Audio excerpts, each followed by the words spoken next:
ज़ीरे वाले पराठे बनाने के लिए ना पहले 4 पेड़े बेल लें और एक पेड़ा बेल के उसके ऊपर थोड़ा सा नमक और ज़ीरा छिड़क लें।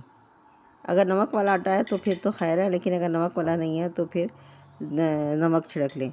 उसके बाद इसमें ऑयल डालें और इसको फैला दें। अगर घी इस्तेमाल करें तो ज़्यादा अच्छा है। उसके बाद इस पर खुश्क आटा छिड़कना है।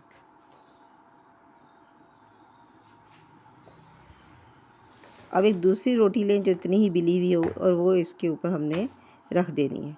अब इसमें भी यही तरीका करना है। पहले थोड़ा सा नमक छिड़कना है, अपने जायके के हिसाब से थोड़ा सा ज़ीरा छिड़कना है और इसके बाद इसमें ना ज़रा सा ऑयल लगा देना है। ऑयल लगा के इसको अच्छी तरह फैला देना है और खुश्क आटा फिर छिड़कना है।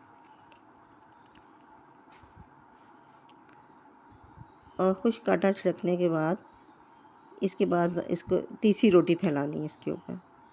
तीसरी रोटी फैला के अब फिर वही तरीका करना है। पहले नमक लगाना है, साथ नमक लगा दिया, उस पर थोड़ा सा ज़ीरा फैला दिया और इसके बाद इसमें थोड़ा सा तेल डाल दिया और तेल डाल दें और अच्छी तरह इसको फैला दें। अब खुश्क आटा छिड़केंगे। थोड़ा सा खुश्क आटा लेके वो छिड़क देना है और इसके ऊपर फिर हमने एक चौथी रोटी फैला देनी है और इसके साथ भी वही करना है कि नमक, ज़ीरा और साथ में थोड़ा सा तेल और इसके बाद इसमें खुश्क आटा, थोड़ा सा खुश्क आटा फैला के और इसको रोल कर लें।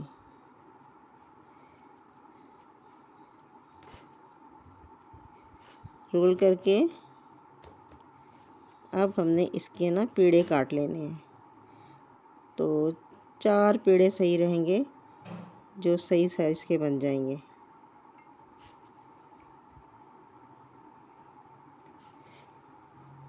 कमी बेशी होगी तो किसी और पेड़े में से हम निकाल लेंगे। अब इस तरह इसको पेड़ा बना लेना है तो ये पेड़ा बल वाला बन जाएगा, बहुत अच्छा खस्ता और बल वाला बनेगा। इसी तरह दूसरा पेड़ा बना लेना है और ये भी थोड़ा सा दबा के रखना है। तीसरा भी एक ले लेना। तीसरा थोड़ा कम लग रहा है तो इसमें से जो एक ज़रा ज़्यादा लग रहा है इसमें से थोड़ा सा आटा और ले लेना और तीसरे वाले में वो जो आटा है ये हम इस दूसरे पेड़े में जोड़ के बन जाता है और पता भी नहीं चलता कि हमने 2 हिस्सों में इसको पेड़ा के बनाया। अब बहुत जल्दी ना अब पेड़े तैयार हो गए। अब रोटी बेल के और बस फटाफट पराठे बन जाएंगे। अब इसमें टाइम नहीं लगता। इस तरीके से जब हम बनाते हैं तो इसमें टाइम नहीं लगता, कम टाइम में ज़्यादा काम हो जाता है। और अगर रात को पेड़े बना के रख लें तो सुबह सुबह तो बिल्कुल ही मसला नहीं होता और बिल्कुल बस पेड़ों को ढक के रखना है। सिर्फ इतना है कि खुला नहीं छोड़ना, अच्छी तरह ढक के रखना है और थोड़ी सी खुश्की ला के अब बस पराठा बना लें। घी आप अपने तेल घी जो अपने हिसाब से डालते हैं वो डालें। मैं कम डालती हूँ तो मेरा पराठा जो होता है ना वो कम घी का होता है और अंदर भी मैं कम लगाती हूँ। वैसे आपकी अपनी मर्ज़ी होती है कि जितना मर्ज़ी उसमें तेल डालें, घी डालें। घी से ज़्यादा अच्छे बनते हैं। एक तरफ से अच्छी तरह सिक जाए तो फिर दूसरी तरफ इसको पलटा देना है। अब ये गोल्डन हो गया, एक तरफ से गोल्डन हो गया। अब दूसरी तरफ से इसको पलटा देना है। अब ये सिक जाएगा दूसरी तरफ से तो इसे उतार लें। पराठा तैयार हो गया और चटनी के साथ, अचार के साथ, जिसके साथ दिल चाहे आप खाएं।